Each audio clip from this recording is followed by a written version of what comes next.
की जणू काही मुस्लिमांच्या आयुष्यातला तो एकमात्र प्रश्न आहे. आमचं आव्हान आहे फडणवीस साहेबांना, फडणवीसजी तुमच्या बीजेपीच्या अजेंड्यावर चर्चा होती की तुम्ही काश्मीरचा प्रश्न सोडवणार. तुम्ही मनमोहन सिंग हा जगातला तसा विद्वान माणूस आर्थिक दृष्ट्या, या माणसावर चिखलफेक करताना तुम्ही सांगत होता कि अगर हम सत्ता में होते तो पाक को यों करते और त्यों करते. 10 वेळा तुम्हाला येऊन तो टपली मारून जातोय तरी कळत नाहीये. आणि किमान न बोलावता पाककडे, अरे न बोलावता आम्ही शेजाऱ्याकडे चहालाही जात नाही, न बोलावता दुश्मन पाकिस्तानकडे जेवायला जाणाऱ्या मोदींनी आम्हाला देशभक्तीचं प्रमाणपत्र देऊ नये आणि आमच्याबद्दल त्यांनी बोलू नये. काय सांगतायत ते? त्यांनी ट्रिपल तलाकचा मुद्दा काढला. माझा आवाज जर इथल्या मुस्लिम भावंडांपर्यंत पोहोचत असेल आणि मुस्लिम भावंड जो मुस्लिम भाऊ आमचा आहे, जो स्वतःला सच्चा मुसलमान समजतोय, जो इस्लामचा पाईक समजतोय, जो कुराण शरीफला मानतो आणि कुराण शरीफने सांगितलेले इस्लामचे 5ही नियम जो अदा करतो आणि सच्चे मुसलमान के होने के मायने जो 5 वक्त की नमाज अदा करता है, जो रमजान के पाक महीने में रोजे रखता है, जो अपनी कमाई का 20% हिस्सा ज़कात में देता है, जो जिंदगी में एक बार तो हज को जाने का हौसला रखता है और जो इस बात में इल्म रखता है कि एक ना एक दिन कयामत आनी है, उस दिन मेरी गर्दन शर्मिंदगी से झुकनी न चाहिए, तो प्रत्येक मुस्लिम भाऊ, फडणवीस जी त्या प्रत्येक मुस्लिम भावंडाला जाऊन विचारा. त्यांचा प्रश्न ट्रिपल तलाक नाही. They love their customs, rules and tradition. मुस्लिम भावंडांना जसा तुम्हाला हिंदू धर्म प्रिय आहे तो असलाच पाहिजे, बौद्धांना बौद्ध धर्म प्रिय आहे तो असलाच पाहिजे, शिखांना शीख धर्म प्रिय आहे तो असलाच पाहिजे, तसा मुस्लिमांना इस्लाम धर्म प्रिय आहे आणि तो असलाच पाहिजे. पण इस्लाम धर्म प्रिय असणाऱ्या लोकांना आणि त्या तमाम आमच्या मुस्लिम बहिणींचा ट्रिपल तलाक हा प्रश्न नाही. त्यांचा प्रश्न आहे की सच्चर कमिशनचं तुम्ही काय केलं. फडणवीस आणि मोदी साहेबांनी आता उत्तर द्यायची आहेत. त्यांना प्रश्न विचारायचे आहे की सच्चर कमिशनने न्यायमूर्ती राजेंद्र सच्चर यांच्या अध्यक्षतेखाली मुस्लिमांच्या अपलिफ्टमेंटसाठी जो आयोग नेमला होता, ज्या आयोगाने सांगितले होते की मुस्लिम भावांचे प्रश्न फार महत्वाचे आहेत, इथला तमाम मुस्लिम भावंडांमधले 5 ते 10% मुसलमान सोडले तर बाकी सगळेच्या सगळे मुसलमान भाऊ आणि पोरं दिसतात कुठे, तर भंगारचा धंदा करणारे, पानाचा ठेला लावलेले किंवा बांगडीचा धंदा करणारे, यांच्या जगण्याचं साधन काय. मुस्लिमांचे प्रश्न, त्यांच्या शिक्षणाचं काय, त्यांच्या उद्योगाचं काय, आणि त्यांना तुम्ही बोलू देणार नाहीत. कारण ते बोलण्याची तुमची तलवार ठरलेली आहे. दलित जर आपल्या हक्काबद्दल बोलला तर त्याला नक्षलवादी म्हणून संपवायचा, आणि मुसलमान जर हक्काबद्दल बोलला तर त्याला दहशतवादी म्हणून संपवायचं. हा संकल्प फडणवीस साहेब तुम्ही केला होता. कुठल्या संकल्पाची भाषा फडणवीस करतात. या देशामध्ये टीना डाबी पहिली आली आणि त्याच वेळेला त्याच बॅचला महाराष्ट्रातून अब्दुल अन्सार नावाचा मुलगा महाराष्ट्रातून युपीएससीला रँकिंग पोस्ट आला. रँकिंग पोस्ट देणाऱ्या पोराला युपीएससीचं बोर्ड प्रश्न काय विचारतात. युपीएससीच्या बोर्डाने ओरल मध्ये प्रश्न विचारला अब्दुल अन्सारला की तुम्ही मुस्लिम आहात, मग सांगा तुम्हाला शिया पंथ अधिक आवडतो की सुन्नी पंथ अधिक आवडतो. शिया पंथ.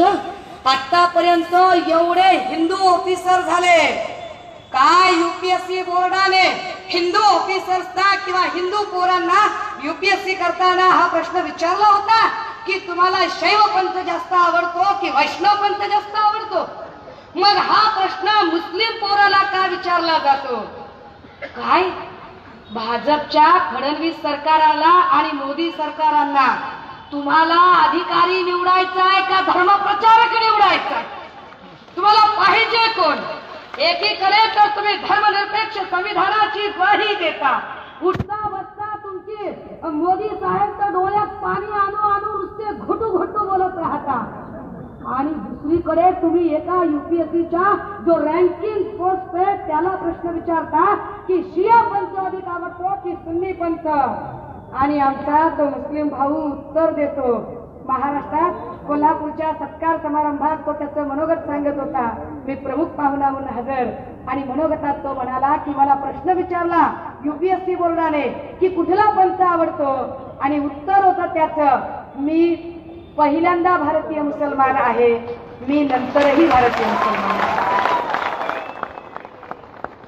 मोदी साहेब, फडणवीस साहेब, अरे तुमच्या लोकांना हे शिका म्हणावं. वतन परस्ती क्या होती है मुसलमानों से सीखिए. क्या होता है वतन से दिल लगाना, क्या होता है वतन पर मर मिटना.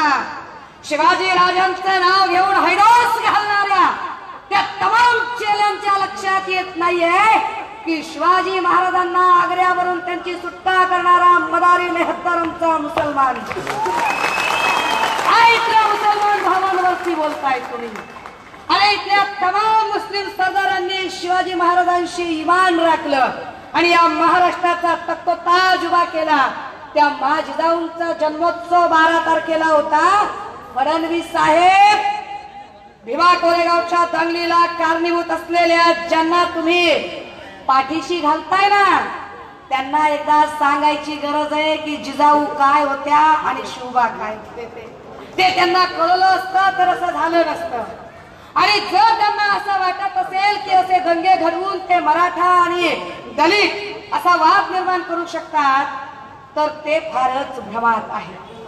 आता हे जनतेच्या लक्षात आले की तुमच्या अशा कुठल्याही भूलथापांना कुणीही बळी पडणार नाही. कारण भीमा कोरेगावात जी काही दंगल झाली त्या दंगलीनंतर जो काही आगडो मुसळला ते सांगतात की सीसीटीव्ही जी पोरं तोडफोड करताना आढळली त्याच पोरांना आम्ही मुंबईतनं उचललंय. तुम्ही इथं सीसीटीव्हीचे फुटेज तपासले, पण भीमा कोरेगाव मधले सीसीटीव्ही फुटेज तपासायला कदाचित तुम्ही विसरलाय, कदाचित तुमच्या ते लक्षात नाहीये. मुलुंडवरून एक अख्खी टीम भेटायला आली ज्यांचा FIR दर्ज आहे, टीव्हीचे फुटेज आहेत, पण अजूनही आरोपी मोकाट आहेत आणि त्यांना अजूनही कसल्याच प्रकारचा पायबंद घातला जात नाही. उलट या देशातला मीडिया किती महान आहे की आरोपींचं उदात्तीकरण करून त्यांचे मोठमोठे टीव्ही चॅनलला शो दाखवले जात आहेत. त्यांचा उल्लेख करताना आदरार्थी उल्लेख केला जातोय आणि वर्ण ते म्हणतात की माझी सहानुभूती या लोकांच्या सोबत आहे. भावांनो, एवढं होऊनही आपण कुठे आहोत? आपण जागे आहोत की झोपलेले आहोत? तर मग ते पुन्हा आमच्यात आमचीच माणसं पेरतात आणि आम्हाला नवीन नवीन गोष्टी सांगतात. ते आमच्यामध्ये नवीन नवीन गोष्टी, आम्ही लंडनचं घर घेतलंय, पहा आम्ही हिंदू मिलची जागा दिली आहे, आम्ही काहीच नाही केलं. भावांनो, नीट समजून घ्या.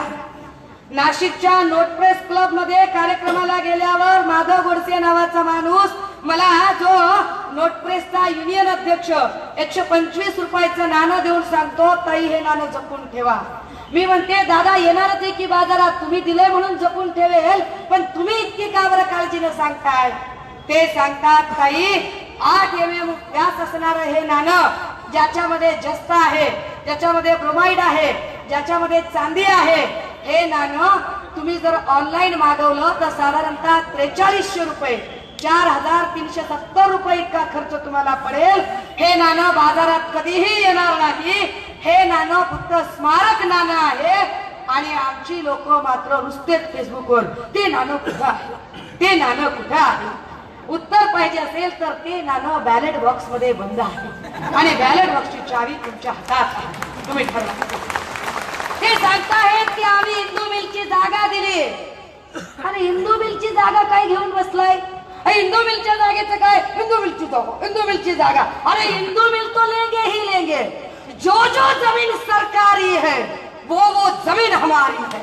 जो जो काय हिंदू मिल आणि काय केलं यांनी? संकल्प से सिद्धी सांगतायत. हे हिंदू मिलची जागा फडणवीस साहेब तुम्हाला प्रश्न विचारायचे आहेत आणि आदेश मैदानावर आम्ही विचारणार आहोत. उत्तर तुमच्याकडे तयार असली पाहिजेत. की इंदू मिलवर कुदळ तर तुम्ही मारली. 3 वर्ष झालं साहेब, काय झालं? दगड सापडणार का गवंडी सापडणार? आम्हाला तरी सांगा. शेतकऱ्यांच्या कर्जावर प्रश्न विचारले पाहिजेत, आव्हान दिलं पाहिजे फडणवीसांना की फडणवीस साहेब 3 वर्ष झाला अभ्यास करायला लागला. अहो एवढ्या अभ्यासात पोरग MSc ऍग्री पास होते हो. किती अभ्यास करायला लागले, किती अभ्यास. कुठल्या अपेक्षित मधून, कुठल्या गाईड मधून? अहो आम्ही ट्युशन घेत आहोत, सांगा तरी तसं काही. हाडाचे प्राध्यापक आहोत, ते सांगताहेत की आम्ही लंडनचे घर घेतले. आपलाच माणूस पुढे करतात बरं का. हा ही नीती आहे त्यांची. माणूस आपला, पण माणसाच्या खांद्यावर झेंडा त्यांचा. झेंडा त्यांचा असल्यामुळे अजेंडाही त्यांचा. आणि त्यांचा अजेंडा सांगताना मग आपला माणूस सांगणार आम्ही लंडनचे घर घेतले. काय उपकार केलास? उपकार केलास का लंडनचं घर घेऊन? अरे ज्या विद्वानामुळे, ज्या युगपुरुषामुळे या भारताची ओळख जागतिक स्तरावर आहे, त्यांचे राहते घर स्मारक म्हणून विकत घेणे ही तुमची राष्ट्रीय जबाबदारी आहे, ती तुम्ही केली आहे. उपकार नाही केला आमच्यावर, उपकाराची भाषा आम्हाला सांगू नका. त्यामुळे आम्ही लंडनचे घर घेतले, 200 कोटी 300 कोटी खर्च केले. लंडनच्या घराचे 300 कोटीचा हिशोब सांगता. कुंभमेळ्यामध्ये गांजा फुकणाऱ्या महाराजांवर करोडो खर्च केले.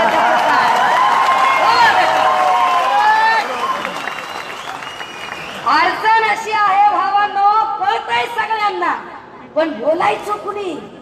मांजराच्या गळ्यात घंटी कुणी बांधायची? हिम्मत कुणी करायची?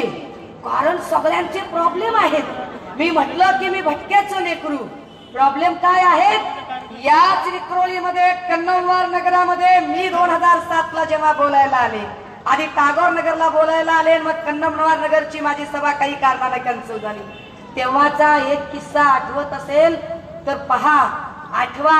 नसेल आठवत परत आठवून देते की मी भटक्याची पोरगी, बाबासाहेबांचा विचार सांगत धम्माची दीक्षा घेऊन इकडे आले. माझा आजा शिकारी करायचा. शिकारी म्हणजे काही वाघ सिंहाच्या शिकारी करायचा नाही. माझा आजा आपलं सस होलं कोलं चित्तर तित्तर हरिण मुंगूस मोर सस हे असं काहीतरी. तेव्हा काही मनेका गांधीचा वाईल्ड अॅनिमल ऍक्ट नव्हता ना, त्यामुळे ते चालायचं. आजा शिकार करायचा, ससा भासा धरून आणायचा, आणि जो काही ससा भासा धरून आणायचा आम्ही सगळे लेकरं बाळ खायचो. उरलेलं जे काही खरकट पाणी असेल ना, त्याच्या 2-4 भाकरी आपल्या चुरायचो, मातीच्या कुंड्यात टाकायचो. आणि एवढे आजोबा शिकारी करणार म्हणजे आजोबाकडे कुत्रे असायचे. आता एवढे कुत्रे म्हणल्यावर एखादी कुत्री असायची. आता एखादी कुत्री म्हणजे तिचे पिल्ले आले. आता कुत्रीचे पिल्ले म्हणजे तिचं काय फॅमिली प्लॅनिंग आहे का? तिचं आपलं हम दो हमारे 10-15 कार्यक्रम. मग एवढे मोठे पिले आम्ही पिल्याला खाऊ घालायचो. जसेही सगळे पिले खायला ओळखायचे ना, आमच्या आजोबा भटक्यांच्या भाषेत सांगायचे रुबी. त्यावेळेला रुबी डस चहा होता आणि आजोबाला वाटायचं मी त्यांचा रुबाब आहे. आजोबा म्हणायचे रुबी सारेच बाचडे को काय को खाणे घालले, शिकारी का उतना बाचडा ओळखण्या का आणि उसकूच खाणे घालण्या का. म्हणजे ते काय सांगायचे, सगळ्याच पिल्ल्यांना कशाला खाऊ घालते, शिकारीचं तेवढं पिल्लू ओळखायचं आणि त्यालाच खाऊ घालायचं. मी म्हणायची पर बाबा शिकारी का बाचडा खाऊ ओळखण्या का, हे शिकारीचं पिल्लू ओळखायचं कसं? आजोबाने टेस्ट सांगितली. टेस्ट फार भारी होती. आजोबाने टेस्ट अशी सांगितली की पिल्ल्याला असं जवळ घ्यायचं, पिल्ल्याला कुरवाळायचं, पिल्ल्याला गोंजारायचं, पिल्ल्याला थोपटायचं, मग पिल्ल्याचा कान धरायचा. पिल्ल्याचा कान धरून पिल्लू असं वर उचलायचं. आणि समजा त्याच वेळेला पिल्ल्याने आपले मागचे दोनही पाय असे आखडून घेतले तर सोडून दे बायताडे खैराती वाया गेलेले. पण पिल्ल्याला जवळ घ्यायचं, पिल्ल्याला कुरवाळायचं, पिल्ल्याला गोंजारायचं आणि मग पिल्ल्याचा कान धरायचा. आणि पिल्ल्याचा कान धरून पिल्लू असं उचलायचं. आणि समजा त्याच वेळेला पिल्ल्याने आपले मागचे दोनही पाय जर असे ताठ केले तर समजून घ्या कुछ बात है इस पिल्ले में. हाँ, he having a cream caliber. The त्याच्यात काहीतरी स्पार्क आहे. आणि मग काय करायचं, मग ज्या कुत्र्यामध्ये स्पार्क आहे, ज्या पिल्ल्यामध्ये क्वालिटी आहे, शिकारीची क्वालिटी, अशा पिल्ल्याला बाजूला करायचं, त्याच्या गळ्यात पट्टा बांधायचा आणि एवढीच पिल्ली पाळायची आणि त्यांना वेळच्या वेळेला खायला द्यायचं. आणि तुम्हाला माहिती असेल भावांनो आणि बहिणींनो, की जी पाळलेली आणि पट्टा बांधलेली जी पिल्लं असतात ना, ती मालकावर कधीच हुंकत नाहीत. ती मालकाचा चावा कधीच काढत नाही. आणि आमच्याकडे अडचण अशी झाली की चिकार क्रीम आहे हो, स्पार्क खूप आहे, पण पट्टी आहे, त्याचं काय करायचं? लय पट्टी ना, कशाचे पट्टे हो, महामंडळाचा पट्टा, प्रमोशनचा पट्टा, गुत्तेदारीचा पट्टा, टेंडरचा पट्टा, आमदारकीचा, मनोलतेचे पट्टे आणि सगळे पट्टे असलेले एकमेकांमध्ये स्पर्धा. मैं ज्यादा ईमानदार हूं या तू ज्यादा ईमानदार हो. मरण कुणाचे होते? मरण होते ते सामान्याचे.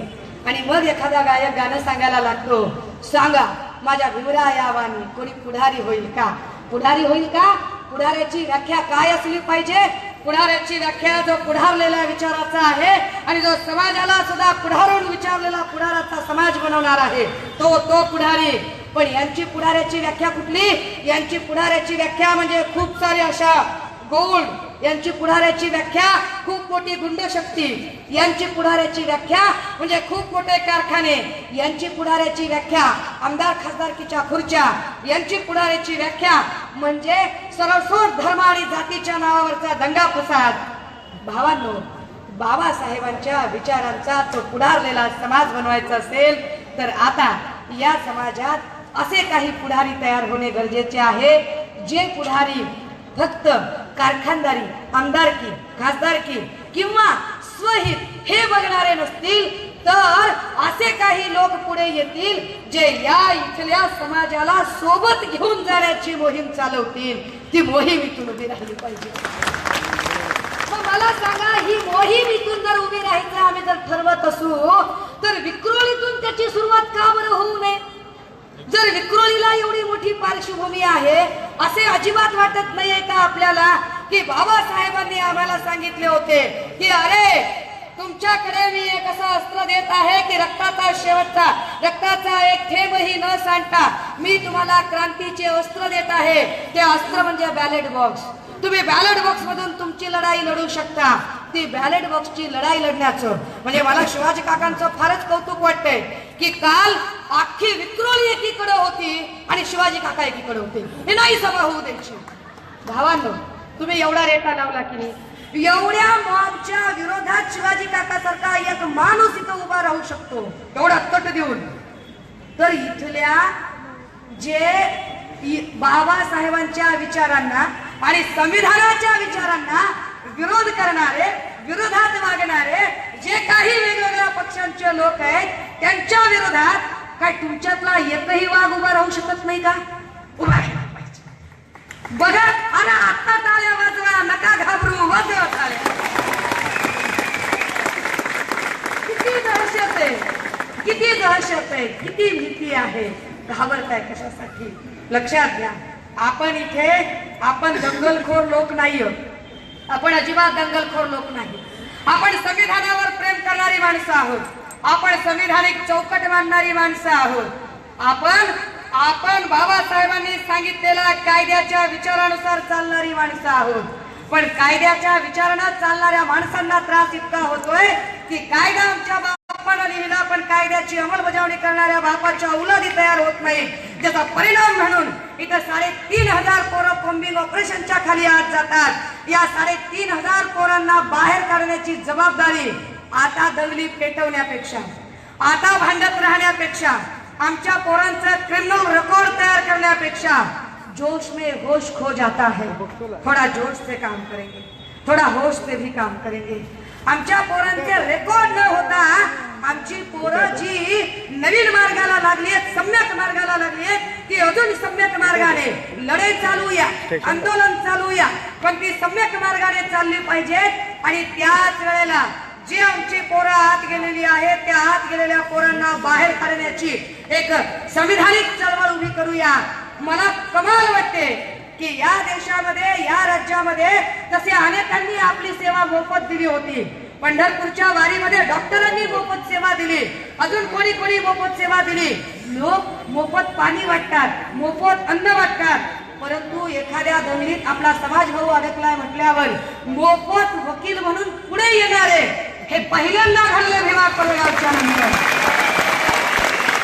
त्या तमाम वकील भावंडांचे आम्ही त्या महाराष्ट्रातल्या तमाम वकील भावंडांचे शतशः ऋणी आहोत आणि त्यांचं अभिनंदन आपण सगळ्यांनी केलं पाहिजे की या तमाम भावंडांनी एकही रुपयाची अपेक्षा न करता हा लढा लढला. आणि म्हणून भावांनो, आमची पोरं बेलाऊट होतील, आमची पोरं बाहेर येतील, आम्ही संविधानिक लढेही लढू. आणि आमचा संविधानिक लढा जो काही असेल, जो लोकशाहीचा पाळणा दर 5 वर्षांनी हलतो, तेव्हा वाटले होते बाबासाहेबांना की लोकशाहीचा पाळणा दर 5 वर्षांनी हलेल आणि इथल्या संसदीय लोकशाहीला स्वातंत्र्य, समता, बंधुता सारखी 3 गोंडस बाळ होतील. पण ती बाळ झाली नाही, ती लोकशाही वांझोटी राहते की काय अशी परिस्थिती निर्माण झाली. आता आपल्याला ती लोकशाही फलद्रूप करायची आहे, म्हणून आपण आपले लढे संविधानिक मार्गाने आणि लोकशाही पद्धतीने आणि निवडणूक मार्गानेही लढू. हे सगळे होईल, पण असे सगळे करताना जी पोरं आत गेली आणि ज्यांचं बेलाऊट होईल त्यांचा पुढचा लढा सुद्धा लढला गेला पाहिजे. त्या पुढच्या लढ्यासाठी मोठा खर्च उभा राहील. त्यामुळे वारंवार त्यांनी कोर्टात चक्रा मारण्यापेक्षा या पोरांचं रेकॉर्डच कंप्लीट कमी झालं पाहिजे, जेणेकरून ही पोरं आयुष्यात उभी राहिली पाहिजेत. कारण ही पोरं जी रस्त्यावर आली होती, ही पोरं आपल्या भावाला, बहिणीला, मामाला, वडिलांना, काकांना, नानांना ज्यांच्या ज्यांच्या जखमा बघितल्या त्यामुळे ती अस्वस्थ होऊन बाहेर आलेली पोरं होती.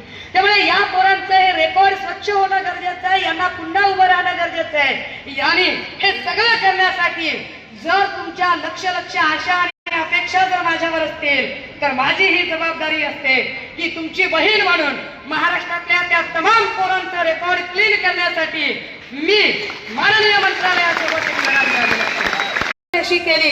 आणि तात्काळ आमचे ऍडव्होकेट तुषारदादा खंदारे याच्यासाठी तयार झाले की यस ताई, आपण एक लीगल कमिटी केली पाहिजे आणि याच्यावर चर्चा झाली पाहिजे. पण नुसते बाहेरून आपण असे किती आपण पोरांना सोडवून आणणार, किती पोरांचं काय काय करणार. यासाठी गरज असेल की असेंब्लीमध्ये आवाज उठला पाहिजे. पण आपली अडचण अशी आहे भावांनो की we have no voice in assembly. आमचा असेंब्लीमध्ये व्हॉइस नाहीये. पार्लमेंट मध्ये आमचा आवाज असेलही पण तो गहाण पडलेला आहे, त्यामुळे आम्हाला त्याच्यातलं काही मिळणार नाही. पार्लमेंट मध्ये आमचे किती लोक आहेत, अमर साबळे पार्लमेंट मध्ये आहे, कितीतरी चिकार लोक आहेत ना, रामविलास पासवान तिकडे आहेत, कितीतरी लोक आहेत, अनेक लोक आहेत बिचारे साहित्यप्रेमी आहेत, कितीतरी लोक आहेत वेगवेगळ्या प्रकारचे.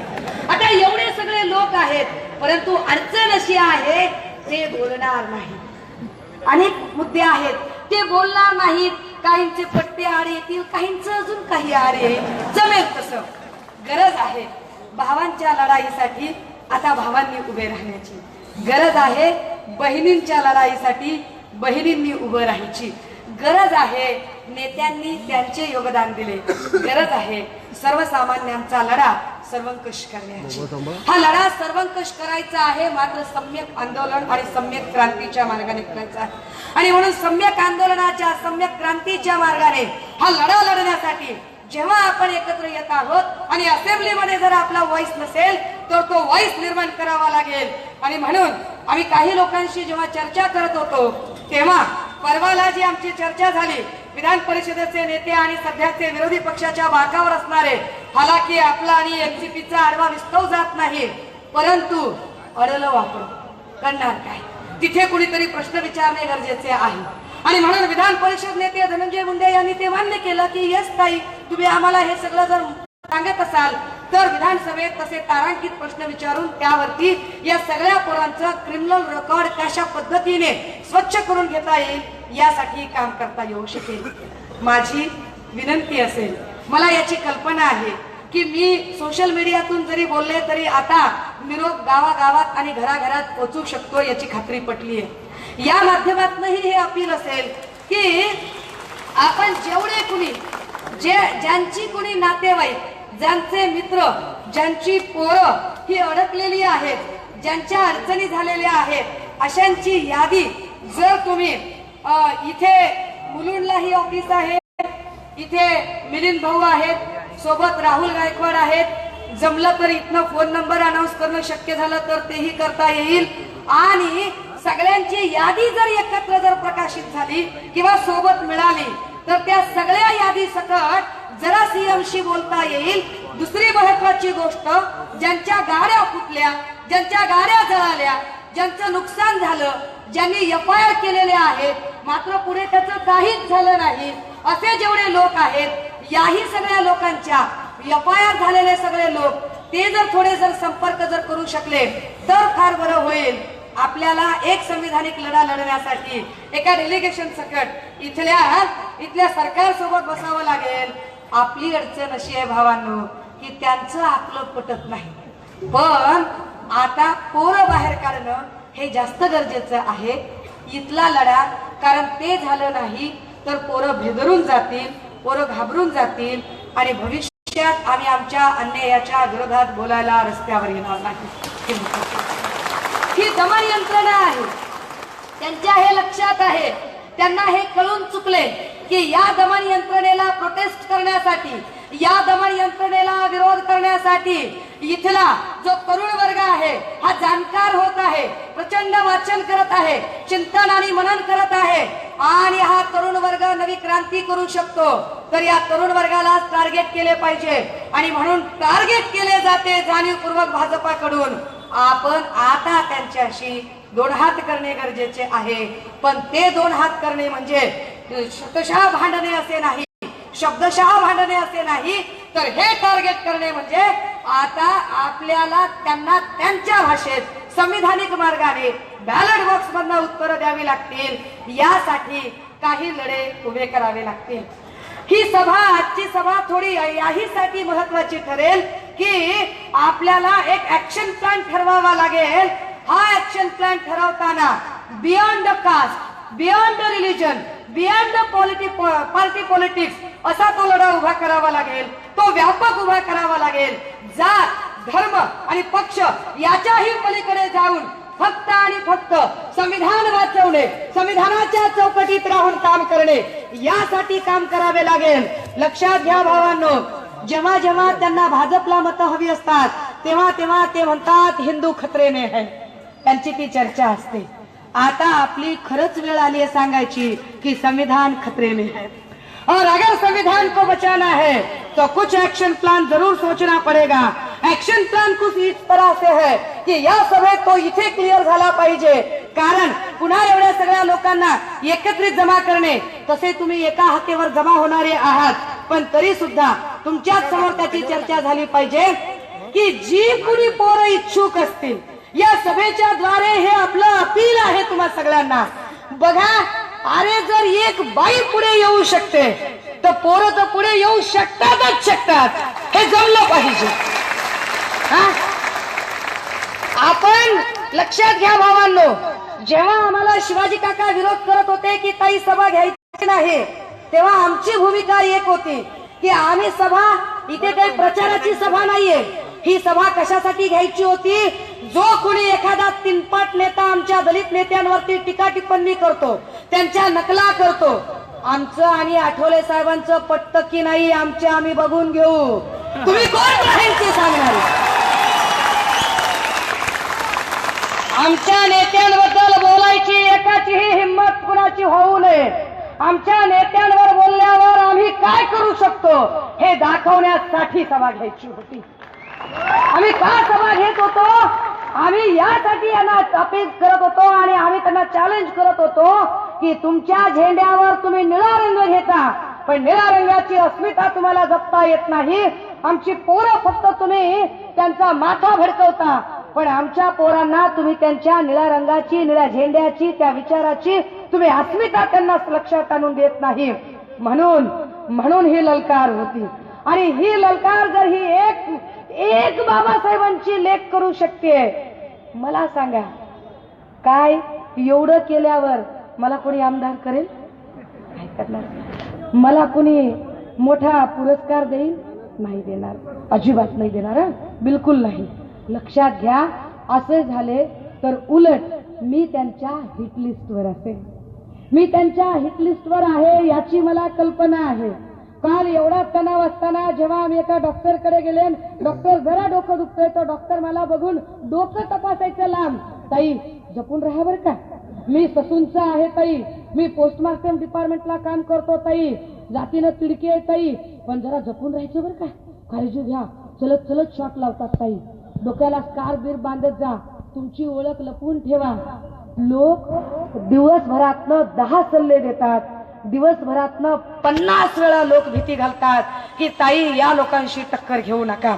पण मला वाटते, मला बाबासाहेबांनी शिकवले आहे की जो कोणी शिकेल, जो कोणी शिक्षण हे वाघिणीचं दूध आहे, जो कोणी तो पिल तो गुरगुरल्याशिवाय राहणार नाही. आम्ही ते दूध पिलो, आम्ही डरकाळी करतो. आणि बाबासाहेबांनी सांगितले होते की अरे 100 दिवस शेळीचं आयुष्य जगण्यापेक्षा 1 दिवस वाघासारखे जगूया. मला याची कल्पना आहे, मला याची कल्पना आहे की या व्यवस्थेमध्ये अनेक असामाजिक तत्व आहेत. परंतु जर बाबासाहेबांच्या विचारांचा वारसा जर इथं पॅन्थर चळवळीने चालवला असेल, त्या पॅन्थरची वैचारिक घुसळण जर नामदेवदादा ढसाळांनी केली असेल, त्या नामदेवदादा ढसाळांनंतर भाई संगारेंनी क्रांतीचा संघर्ष उभा केला असेल, तर भाई संगारेच्या नंतर ही लेख सुषमा अंधारे इथं उभी आहे. आणि म्हणून हे काम उभं राहिलं पाहिजे. भावांनो, माझी अपेक्षा आहे की ज्याला कुणाला वाटते की अरे जात धर्म आणि पक्ष याच्याही पलीकडे जाऊन फक्त आणि फक्त माणूस म्हणून हे संविधान वाचवण्यासाठी, ही संविधानिक लोकशाही वाचवण्यासाठी या लढ्याच्या सोबत राहायचे आहे, असे ज्यांना ज्यांना वाटते ते सगळे या आंदोलनासोबत जोडून घेतील. आम्ही फार पैसे नाहीयेत सुषमा अंधारेकडे. लोकांना वाटत असेल किती पैसे आहेत. सुषमा अंधारेकडे गाडी नाहीये, पैसा नाहीये, सुषमा अंधारेकडे कुठली गुंड शक्ती नाहीये, सुषमा अंधारेकडे कारखाना नाही, खुर्च्या नाही, पद नाहीत, काही नाही. म्हणजे त्यांच्याकडे नाही ती अनमोल गोष्ट माझ्याकडे आहे की प्रचंड निष्ठा असलेले माझे भाऊ आणि प्रचंड बाबासाहेबांवर प्रेम करणारा हा जनसमुदाय. भावांनो, मला तुमच्या या टाळ्या आणि प्रतिसादासोबतच मला एक आश्वासक साथ याच्यासाठी हवी आहे.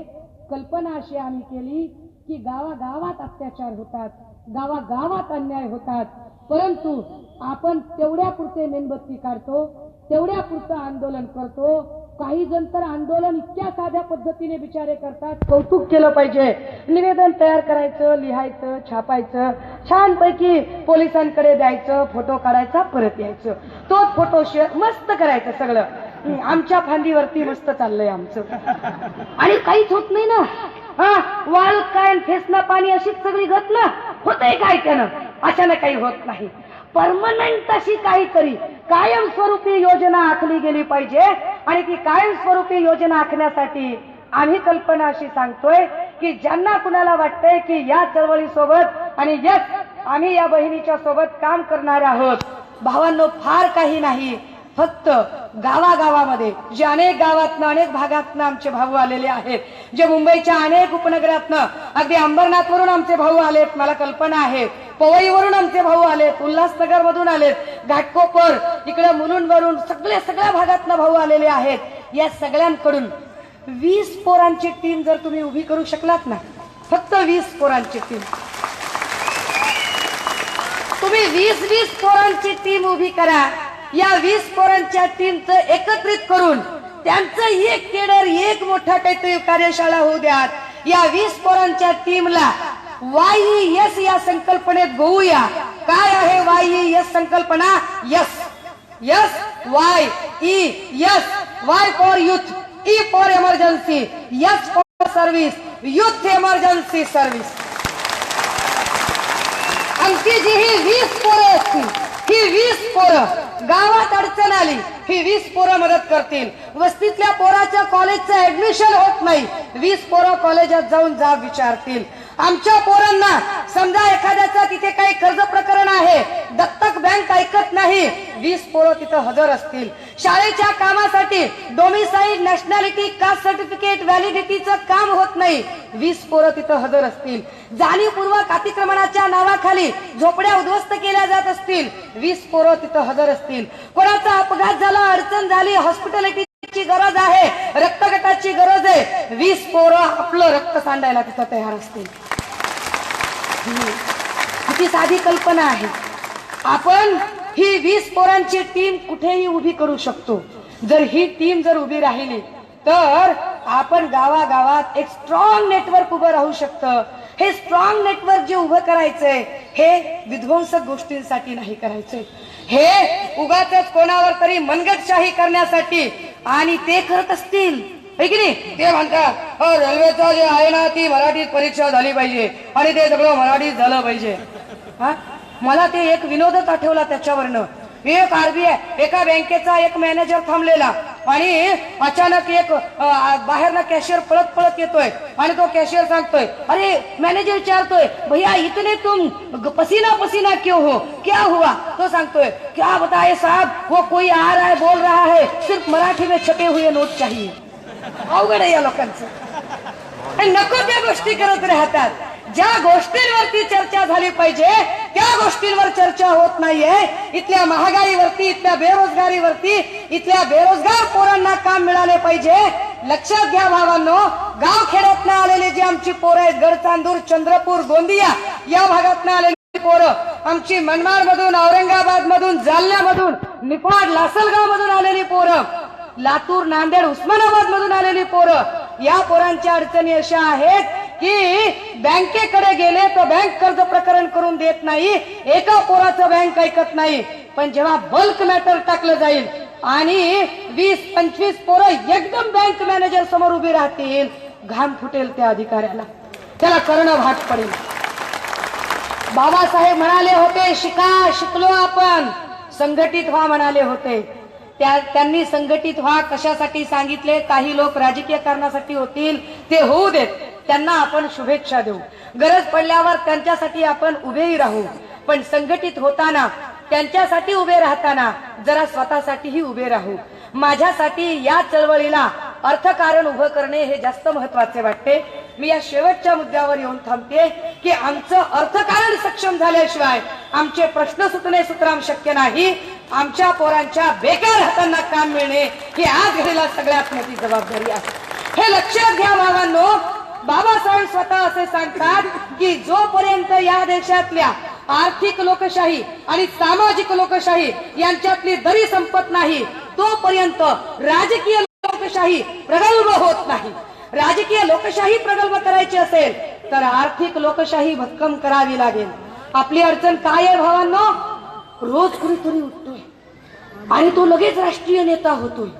असा दगड उचलला की राष्ट्रीय नेत्याच्या लगेच शाखा निघतात. मग समजा इथं एखादा कुणी असतो, तो आपल्या सोलापूरच्या एखाद्या अध्यक्षाला सांगतो, आझाद मैदानला मोर्चा काढायचा रे, सोलापूरहून 50 गाड्या काढायच्या. सोलापूरचा पवन भाऊ, सोलापूरचा नेता कार्यकर्ता काय सांगतो, साहेब 50 नाही 100 गाड्या काढतो. पोरं चुकार, 50 नाही 100 गाड्या काढतो. पण साहेब पैशाचं काय? मग मुंबईचा नेता सांगतो, डोंट वरी, टेन्शन नाही लेणे का, मोहिते पाटलांच्या बंगल्यावर जा, मी फोन करतो, ते व्यवस्था करतील.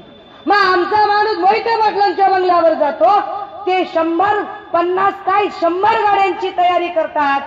मोर्चा आंदोलन सफल होतं, पेपरला बातम्या छापून येतात, भरपूर चर्चा होते. पण नंतर काय होतं? नंतर होतं असं की 2-4 महिन्यांनी पुन्हा एकदा मुंबईच्या नेत्याचा निरोप जातो, पुन्हा सोलापूरच्या कार्यकर्त्याला सांगितलं जातं यावेळेला 100 गाड्या आण. सोलापूरचा कार्यकर्ता सांगतो, साहेब 100 नाही 200 गाड्या आणतो. पण सोलापूरचा कार्यकर्ता काय करतो माहितीये? आता नियोजन कसं करायचं हा प्रश्न तो मुंबईच्या नेत्याला विचारत नाही.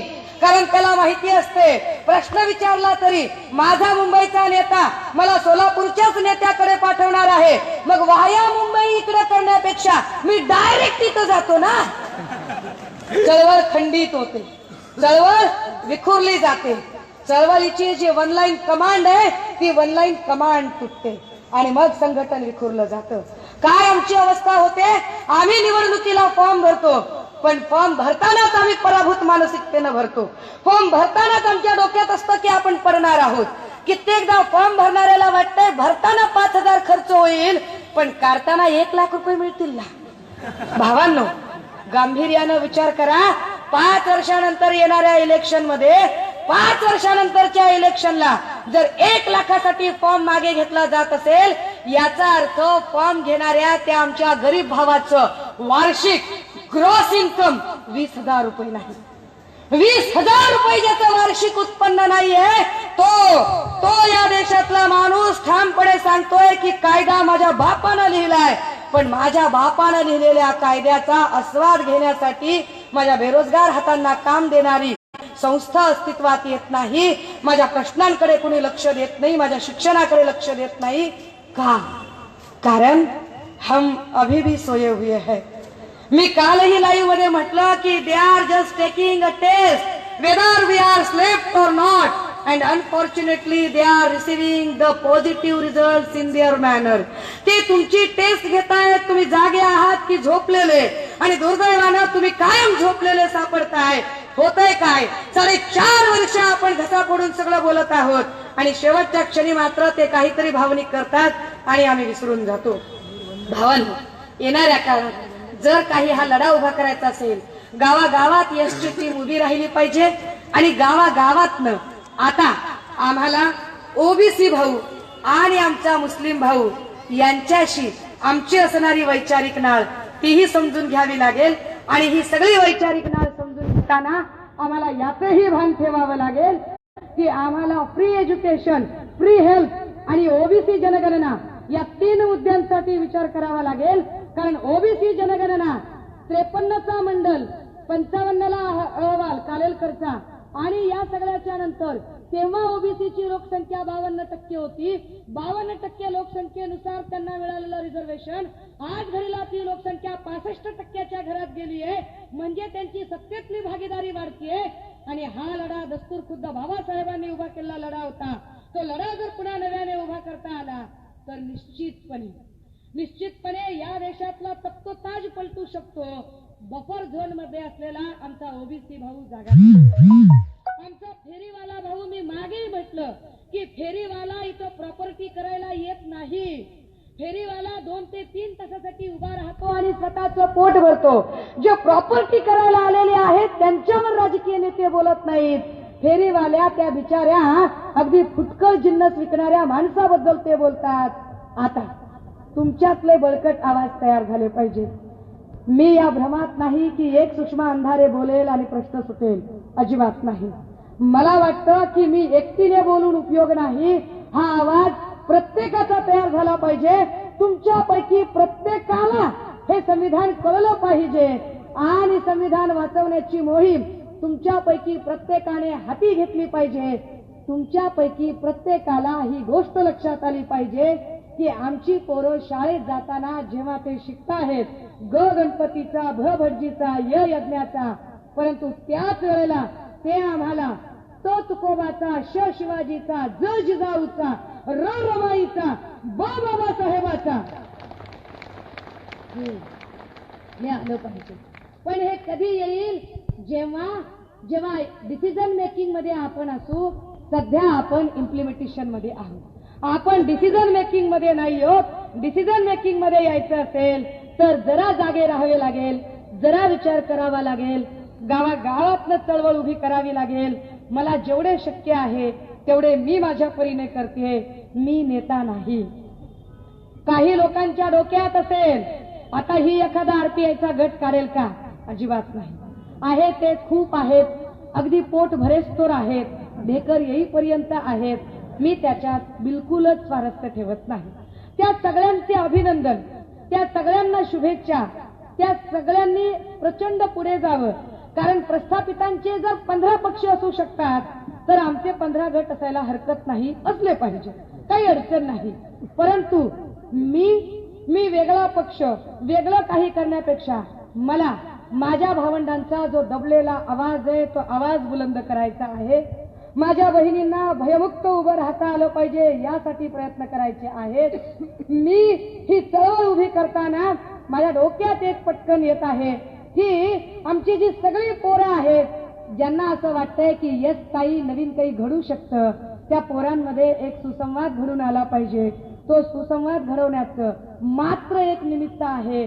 ज्यांना वाटत असेल की हे शक्य आहे, हे होऊ शकतं, हे करता येऊ शकतं, ते निश्चितपणे या विचारांच्या बाजूने उभे राहतील ही अपेक्षा आहे. आणि राहिला प्रश्न चॅलेंजचा, तर अगदी केल्या सपाट्यांना निरोप गेला असेल की आम्ही आमचं चॅलेंज केव्हाच या गर्दीने ते सांगितलं की ते पूर्ण झालेलं आहे.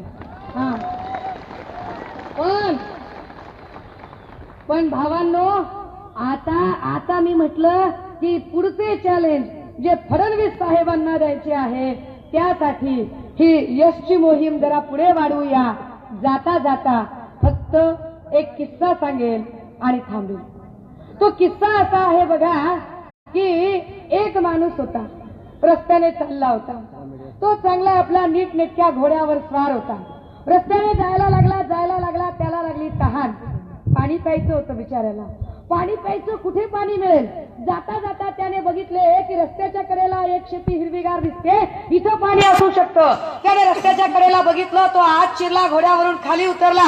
बघितलं एक मोठं डेरेदार झाड दिसलं, झाडाला जाऊन त्याने आपल्या घोड्याचा लगाम बांधला. आजूबाजूला बघितलं, एक विहीर दिसली, विहिरीच्या जवळ पोहरा दिसला. त्याला हायसं वाटलं, त्याने पोहरा घेतला, विहिरीच्या जवळ गेला, दोरी पडलेली, दोरी पोहऱ्याला बांधली. बघता बघता विहिरीत डोकावू लागला. आता विहिरीत पोहरा सोडणार होता. इतक्या काय त्याच्या मनात आले कुणास ठाऊक, त्याने आपला पोहरा विहिरीत काही सोडला नाही. तसा दोरी बांधलेला पोहरा विहिरीच्या बाजूला ठेवला, झाडाखाली आला आणि निवांत बसला. कुणीतरी येईल आणि पाणी काढून देईल याची वाट बघत. आपण वाट बघतो बऱ्याचदा, कुणीतरी येईल आणि आमचे प्रश्न सोडविल. आता तो वाट बघत होता. इतक्यात अजून एक दुसरा माणूस आला. तो मात्र अजून नीटनेटक्या अश्वावर स्वार होता. प्रचंड भरजरी वस्त्र घातलेले, प्रचंड कपडे आणि इतकं म्हणजे सगळं सोनं नाणं हिरे जवारात त्याच्या अंगावरती, मोत्यांच्या माळा. त्याचा घोडाही तितकाच सजवलेला, शाही रुबाबदार थाटातला. त्यालाही तहान लागलेली. त्याने बघितलं, अरे रस्त्याच्या कडेला शेत हिरवं दिसतंय, म्हणजे पाणी नक्की असणार. तो घोड्यावरून खाली उतरला, आत चालत गेला. बघितलं, झाडाला एक घोडं ऑलरेडी बांधलं होतं. यानेही आपला घोडा नेला, त्या झाडाला त्या घोडं बांधलं. बघितलं, पाण्याचा शोध घ्यायला लागला. त्याला ती विहीर दिसली, दोरी बांधलेला पोहरा दिसला. दोरी बांधलेला पोहरा घेतला, विहिरीजवळ गेला. बघता बघता पोहरा सर्कल विहिरीत सोडला. पोहरा पाण्याला स्पर्श करायला लागला. इतक्यात जो झाडाखाली बसला होता तो बोलायला लागला, काय पाणी काढताय? तो बहुधा तुमच्या विक्रोळीतला असावा. तो बिचारा नम्र होता, विनम्र होता. अगदी जसे तुम्ही आंदोलनात नम्र असता तसे नम्र होता तो एकदम. आणि तो नम्र माणूस म्हणाला की अहो काय, हा काय प्रश्न आहे का? अहो मी इथे आलोय आणि हातात माझ्या दोरी आहे, पोहरा आहे, म्हणजे मी पाणीच काढतोय ना. एवढं साधं कळत नाही का तुम्हाला? लोक नको तेव्हा प्रश्न विचारतात. आपण बसमधनं खाली उतरलेले असतो, आपल्या हातात पिशवी असते कपड्यांची, आणि लोक विचारतात, काय गावावरनं आलायसा? अरे गावावरनं चाललेलं की काय प्रश्न विचारायचा आहे? याने विचारलंय, काय पाणी काढताय? तो म्हणाला, अहो पाणीच काढतोय, हातात पोहरा आहे माझ्या. बरं असे करा, पाणी तुम्ही घ्या, पाणी मलाही द्या. पाणी काढणाऱ्या त्या भरजरी कपड्यातल्या त्या राजकुमाराने विचारले, का रे माझ्या आधी तू आला, तिथं पोहरा होता, दोरी होती, पाणी तू का नाही काढलं? त्याने सांगितलं, साहेब मी पाणी काढलं असतं, पण माझं प्रेस्टिज आहे, मी अमीरजादा आहे, मी कसं काय पाणी काढणार?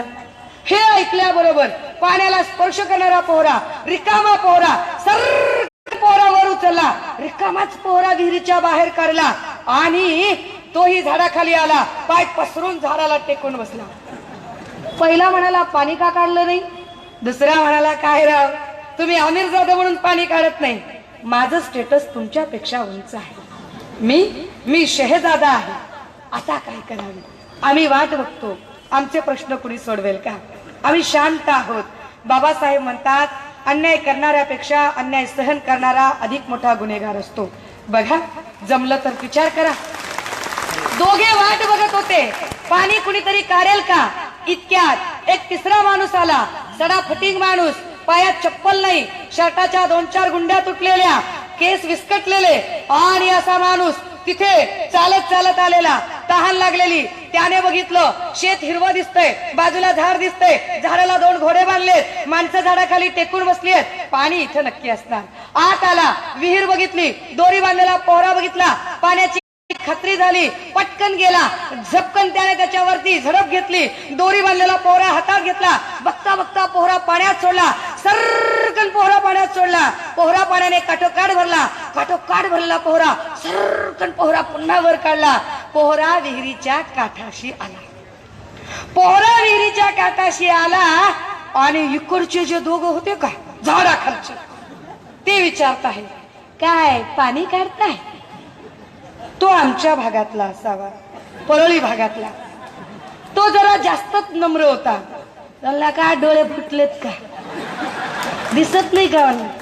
हातात पोहरा आहे, दोरी आहे, पाणीच काढतोय. दोघं म्हणाले, तुमच्या हातात पोहरा आहे, तुमच्या हातात दोरी आहे, तुम्ही पाणीच काढत आहात, पण असं करा, पाणी तुम्हीही घ्या, पाणी आम्हालाही द्या. आपण वाट बघतोय दुसऱ्याच्या अंजुळीनं पाणी मिळण्याची. तुम्हाला कोणी पाणी देणार नाही हे नीट लक्षात ठेवा. पाणी तुमचं तुम्हाला शोधायचं. तो म्हणाला, पाणी तुम्ही घ्या, पाणी मलाही द्या.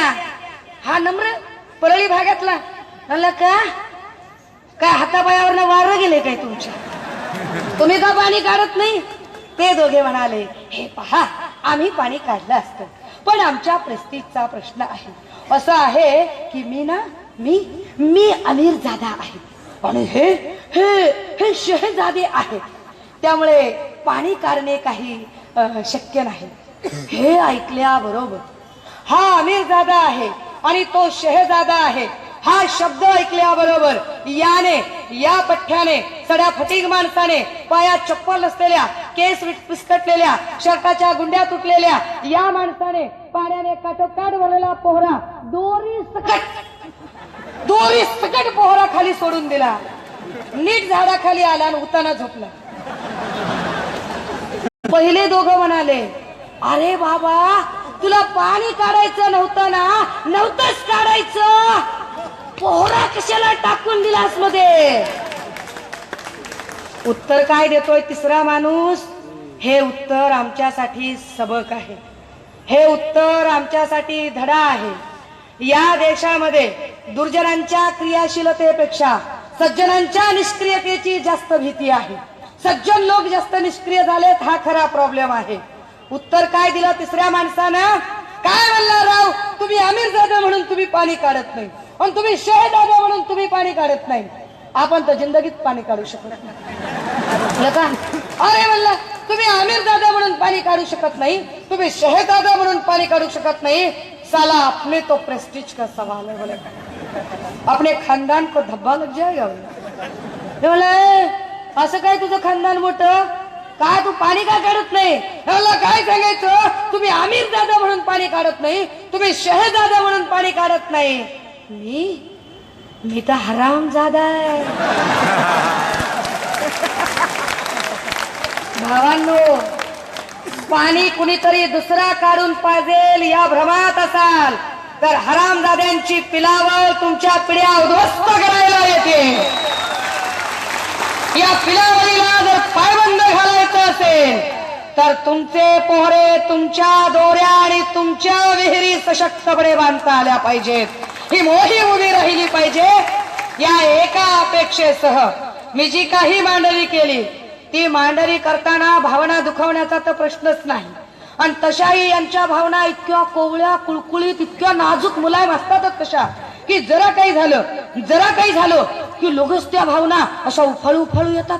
जरा काही झालं की भावना दुखावल्या. हो, आमची डेक्कन क्वीन जळाली, भावना दुखावल्या. अरे तुम्ही आमच्या जित्या जागत्या क्वीन जळल्या ना, त्याचं काय करायचं? किती भावना उफाळून यायला पाहिजे. आणि म्हणून जर कुणाला वाईट वाटलं असेल, कुणालाही राग आला असेल, कुणाचाही उपमर्द चुकून माकून झाला असेल, कुणाचाही चुकून अवमान झाला असेल, तो असं करायचा माझा अजिबात हेतू नव्हता. पण तरीही जर असं झालं असेल तर त्या सगळ्या आयोजकांची, संयोजकांची, नेत्यांची, कार्यकर्त्यांची, खबऱ्यांची हे माहिती आहे तुम्हाला. माफी हा शब्द माझ्या डिक्शनरीतच नाही.